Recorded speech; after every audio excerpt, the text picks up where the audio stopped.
के झा सर के द्वारा एनसीईआरटी का एक सीरीज उनके यूट्यूब चैनल में चलाया जा रहा है, जहां वो पूरी डिटेल के साथ क्लास 6 से लेकर 10 तक के साइंस के आपने क्या सीखा उसको लेके वो डिटेल से बता रहे। उसके लिए उन्होंने सर ने एक पीडीएफ दिया था अपने टेलीग्राम चैनल में, तो वही पीडीएफ को हम लोग यहाँ पर थोड़ा से पढ़ेंगे और जो उन्होंने पढ़ाया है उसको अच्छे से समझेंगे। अगर आपको वो वीडियो नहीं देखा तो उनके चैनल में देख सकते हैं।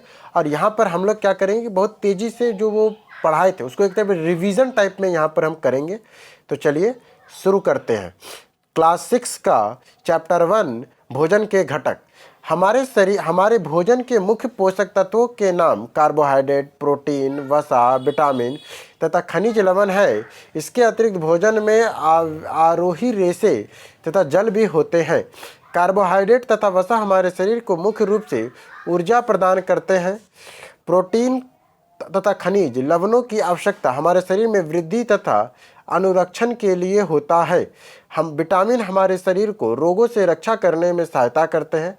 संतुलित आहार में हमारे शरीर के लिए आवश्यक सभी पोषक तत्वों की पर्याप्त रुद्राक्ष और जल उचित मात्रा में उपस्थित होते हैं। आहार हमारी लंबी अवधि के पोषक तत्वों के न्यूनतम विशिष्ट रोगों के उत्पन्न विकार को हो सकता है। तंतु से वस्त्र तक वस्तु सामग्री। सेकंड चैप्टर है तंतु से वस्त्र तक। वस्तु सामग्री अथवा वस्तु में विविधता जैसे सूती, रेशमी, ऊनी और पॉलिस्टर।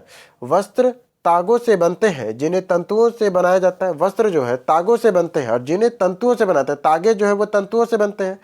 तंतु या तो प्राकृतिक होते हैं या संश्लिष्ट होते हैं, जैसे रेशम, ऊन और जूट प्राकृतिक तंतु है, जबकि नायलॉन और पॉलिस्टर कुछ संश्लेषित तंतुओं के उदाहरण हैं। रुई और जूट जैसे तंतु पादपों से प्राप्त किए जाते हैं। तंतुओं से तागा बनाने की प्रक्रिया को कताई कहते हैं। तंतुओं से जो तागा बनाने की प्रक्रिया को कताई कहते हैं। वस्तुओं के समूह बनाना, अगर कहा जाए तीसरा चैप्टर है वस्तुओं के समूह बनाना। कुछ पदार्थ जैसे कांच पारदर्शी होते हैं तथा कुछ अन्य जैसे लकड़ी और धातुएं अपारदर्शी होती है। कुछ पदार्थ पारभासी होते हैं। पदार्थों का वर्गीकरण। रेत में जल के मिश्रण रेत के भारी कण तल पे बैठ जाते हैं और निस्तारण की विधि द्वारा जल को पृथक किया जाता है। द्रव और उसके अविलेय पदार्थों के अवयव को निष्पादन के उपयोग से पृथक किया जा सकता है। किसी द्रव को उसी वाष्प में परिवर्तित करने की प्रक्रिया को वाष्पन कहते हैं। किसी द्रव को उसी वाष्प में परिवर्तित करने की प्रक्रिया को वाष्पन कहते हैं। वाष्पन की विधि का उपयोग द्रव में घुले ठोस को पृथक करने के लिए। वाष्पन का विधि का प्रयोग किसमें करते हैं? द्रव में घुले हुए ठोस पृथक को करने के लिए करते हैं। ठीक है, अब अगला है इसी के बाद इसी में है जिस विलयन में कोई पदार्थ और अधिक ना घुल सके उस पदार्थ को संतृप्त विलयन कहते हैं। जैसे किसी विलयन में और कोई पदार्थ ना घुल सके उन्हें संतृप्त विलयन कहते हैं। किसी पदार्थ के विलयन को गर्म करने पर उसमें और अधिक पदार्थ घुल सके। अगर मान लो कोई पदार्थ है वो संतृप्त विलयन हो गया, पर अगर उसको गर्म करेंगे तो उसमें और अधिक पदार्थ घोल सकते हैं हम लोग। अगला चैप्टर है हमारे चारों ओर के परिवर्तन। कुछ परिवर्तनों को उत्क्रमित किया जा सकता है तथा कुछ को नहीं। पदार्थों को गर्म करके या किसी अन्य पदार्थ के साथ मिश्रित करके उसमें परिवर्तन लाया जा सकता है। ये हो गया। अब अगला चैप्टर है पौधों को जानिए। पौधों को यहाँ पर जानिए चैप्टर है। सामान्यतः पौधों का वर्गीकरण उनके ऊंचाई, तने और शाखाओं के आधार पर शाक, झाड़ी और वृक्ष में किया जाता है। सामान्यतः पौधों में पर्णवृत्त और फलक होते हैं। सामान्यतः पत्ती में पर्णवृत्त होते हैं और फलक होते हैं। पत्तियों की सिराओं का प्रतिरूप सिरा विन्यास कहते हैं। पत्तियों में जो सिराओं का प्रतिरूप है वो सिरा विन्यास कहलाता है। यह जालिकी रूपी अथवा समानांतर होती है। जालिकी रूपी तथा समानांतर हो जाता है। पत्तियां वाष्पोत्सर्जन क्रिया द्वारा जलवाष्प को वायु में निष्कासित करते। पत्तियां जो है वाष्पोत्सर्जन क्रिया द्वारा जलवाष्प को वायु में निष्कासित करते हैं। हरी पत्तियों में सूर्य के प्रकाश की उपस्थिति में वायु जल से प्रकाश संश्लेषण क्रिया द्वारा भोजन बनाता है। हरी जो पत्तियां होती है सूर्य के प्रकाश की उपस्थिति में वायु और जल से प्रकाश संश्लेषण के द्वारा भोजन बनाता है। इसके बाद बनाता है जड़ें मिट्टी और जल और खनिज पदार्थों का अवशोषण करती हैं। जड़ें जो है मिट्टी से जल और खनिज पदार्थों का अवशोषण करती है तथा पौधे मिट्टी की दृढ़ता को जमाए रखती है। जड़ें मुख्यतः दो प्रकार की होती है, मसूला जड़ और रेशेदार जड़। जालिकी रूपी सिरा विन्यास युक्त पत्तियां, कौन? जालिका रूपी जो सिरा विन्यास युक्त पत्तियों के पौधे की जड़ें मसूला जड़ होती है, जबकि समानांतर सिरा विन्यास युक्त पत्तियां वाले पौधे जड़ें में रेशेदार होती है। तने द्वारा जड़ों की पत्तियां दूसरे भागों में जल और पत्तियों के भोजन पौधों के अन्य भागों तक पहुंचाता है। पुष्पों का विभिन्न भाग जैसे बाह्य दल, पंखुड़ी, पुलकेसर और स्त्री केसर होते हैं। पुष्पों में अन्य भाग कौन कौन है? तो बाह्य दल है, पंखुड़ी है, पुलकेसर है और स्त्री केसर है। से फिर अगला चैप्टर आता है शरीर की गति। अस्थियां और उपस्थितियों में मानव के कंकाल बनते हैं और यह शरीर के पिंजर बनाते हैं। इसमें एक आकृति भी देता है। कंकाल चलने में सहायक आंतरिक अंगों से सुरक्षा करता है। मानव कंकाल खोपड़ी, मेरुदंड, पसली, वृक्ष और अस्थि, कंधे, श्रेणी मेखला, हाथ और पांव की अस्थियां बनाता है। पेशियों की जड़ों में एकांतर क्रम में सिकुड़ने और फैलने की अस्थियां गति करती है। पेशियों की जोड़ों में एकांतर क्रम में सिकुड़ने और फैलने में अस्थियां गति करती है।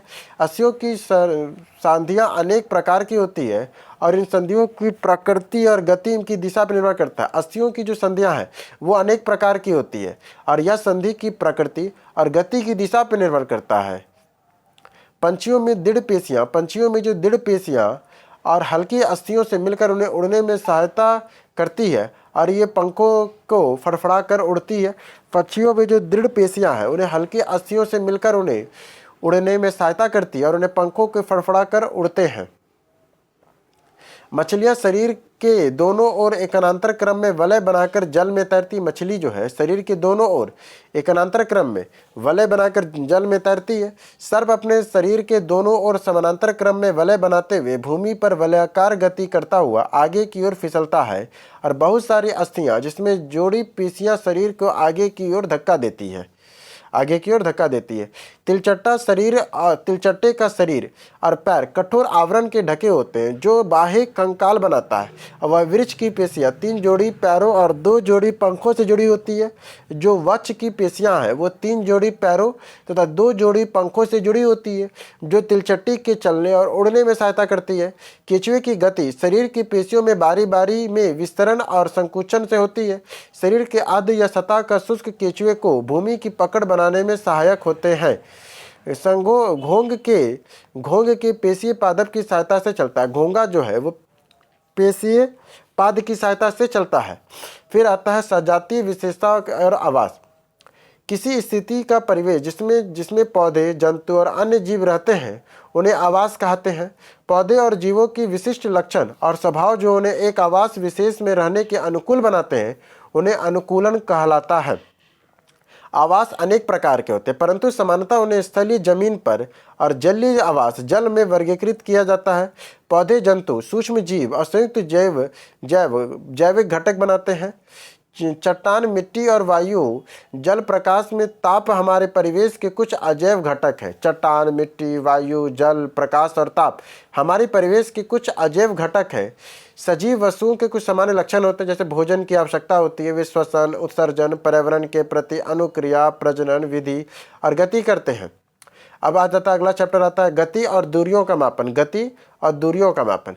एक स्थान से दूसरे स्थान तक जाने के लिए विभिन्न संसाधनों का उपयोग किया जाता है के लिए परिवहन जाता है। प्राचीन काल में लोग पैर की उंगली की चौड़ाई और एक कदम की दूरी आदि का उपयोग मापन के मात्रक के रूप में करते थे। इससे उलझने होती थी तथा इसलिए किसी एक मापन को प्रणाली को विकसित करने की आवश्यकता उत्पन्न हुई। अब हम मात्रकों के अंतर्राष्ट्रीय प्रणाली SI प्रणाली का उपयोग करते हैं और यह समस्त संसार में मान्य है। वर्चुअल गति में कोई वस्तु इस प्रकार गति करती कि किसी वस्तु की ओर गति नियत बिंदु से समान दूरी रहती है। ऐसी गति जो एक निश्चित समय अंतराल के पश्चात दोहराती है उसे आवर्ती गति कहते हैं। अब अगला चैप्टर प्रकाश, छाया और परावर्तन। अपारदर्शी वस्तुएं प्रकाश में अपने से होकर नहीं जाने देती है। अपारदर्शी वस्तुएं जो है अपने से होकर नहीं जाने देती है, वही पारदर्शी वस्तुएं प्रकाश को अपने से होकर जाने देती है तथा हम इसके दूसरी ओर रखी वस्तुओं को स्पष्ट देख सकते हैं।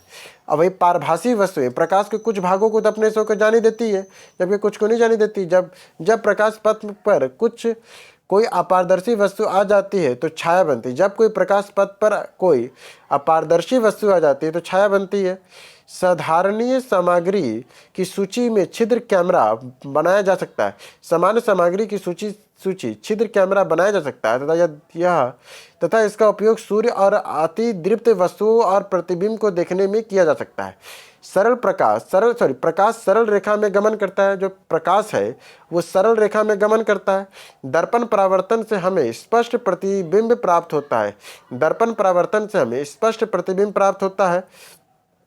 विद्युत तथा परिपथ। विद्युत सेल विद्युत का एक स्रोत है। विद्युत सेल जो है विद्युत का एक स्रोत है। विद्युत बल्ब एक फिलामेंट होता है जो इसके टर्मिनलों से जुड़ा होता है। विद्युत बल्ब जो है एक फिलामेंट है जो इसके टर्मिनलों से जुड़ा होता है। विद्युत धारा प्रवाहित होने पर विद्युत बल्ब दीप्त हो उठता है। विद्युत धारा जो है प्रवाहित होने पर विद्युत बल्ब दीप्त हो उठता है। स्विच एक सरल युक्त है जो विद्युत धारा के प्रवाह को रोकने या प्रारंभ करने के लिए परिपथ को तोड़ता अथवा पूरा करता है। जिन पदार्थों से होकर विद्युत धारा प्रवाहित हो जाती है वे विद्युत चालक कहलाती है। जिसे विद्युत चालक उसे विद्युत चालक ही कहेंगे ना। जिन पदार्थों से होकर विद्युत धारा प्रवाहित नहीं हो पाती है उसे विद्युत रोधी कहते हैं। अगला चैप्टर है चुंबक द्वारा मनोरंजन। मैग्नेटाइट एक प्राकृतिक चुंबक है। मैग्नेटाइट कैसा है तो एक प्राकृतिक चुंबक है। मैग्नेटाइट एक प्राकृतिक चुंबक है। चुंबक लोहा, निकेल, कोबाल्ट जैसे कुछ पदार्थों को आकर्षित करता है। ऐसे पदार्थों को चुंबकीय पदार्थ कहते हैं। किसे? लोहा, निकेल और कोबाल्ट को। कुछ पदार्थ चुंबकों से आकर्षित नहीं होता उसे अचुंबकीय पदार्थ कहते हैं। प्रत्येक चुंबक के दो ध्रुव होते हैं, उत्तरी ध्रुव और दक्षिणी ध्रुव। स्वतंत्रतापूर्वक लटकने वाला चुंबक सदैव उत्तर दक्षिण दिशा के आकार रखता है। फिर आता हमारे चारों ओर के वायु। हमारे चारों ओर के वायु जल और मिट्टी में वायु उपस्थित जल मिट्टी में वायु उपस्थित होती है। वायु नाइट्रोजन, ऑक्सीजन, कार्बन डाइऑक्साइड, जलवाष्प और कुछ अन्य गैसों के मिश्रण है जिसमें कुछ धूलकण भी हो सकते हैं। कुछ अन्य गैसों के मिश्रण जिसमें धूलकण भी हो सकते हैं। ऑक्सीजन ज्वलन में सहायक तथा श्वसन के लिए भी आवश्यक होती है। ऑक्सीजन जो है वह ज्वलन में सहायक है तथा श्वसन के लिए आवश्यक है। वायु की वह परत जो पृथ्वी के घेरे हुए है उसे वायुमंडल कहते हैं। वायु की वह परत जो पृथ्वी को घेरे हुए रहते हैं उसे वायुमंडल कहते हैं।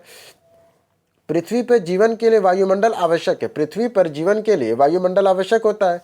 कचरा संग्रह और निपटान। कचरा संग्रह और निपटान हम रसोई घरों के अवशिष्ट सहित पौधे के जंतु अवशिष्टों से खाद में परिवर्तित करना कंपोस्टिंग कहलाता है। रसोई घर में अवशिष्ट स्थायी पौधों के अन्य जंतु अवशिष्टों को खाद में परिवर्तित करना ही कंपोस्टिंग कहलाता है। रसोई घरों में कचरों को कृमि अथवा लाल केंचुए द्वारा कंपोस्ट में परिवर्तित करना वर्मी कंपोस्टिंग कहलाता है। कागज का पुनः चक्रण संभव है तथा पुनः चक्रण द्वारा बने कागज का उपयोग चीजें बनाई जा सकती है। कंपोस्टिंग द्वारा प्लास्टिक को कम हानिकारक पदार्थों में परिवर्तित करना संभव नहीं है। इस तरह दोस्तों हम लोग क्लास 6 को खत्म कर दिया। जल्दी क्लास 7 से मिलेंगे। अगर आपको वीडियो पसंद आया तो मुझे जरूर बताइएगा और क्या कर सकते हैं। और अगर आपको फुल डिटेल में देखना है तो एस के झा सर का चैनल में जाकर आप देख सकते हैं। तब तक के लिए धन्यवाद।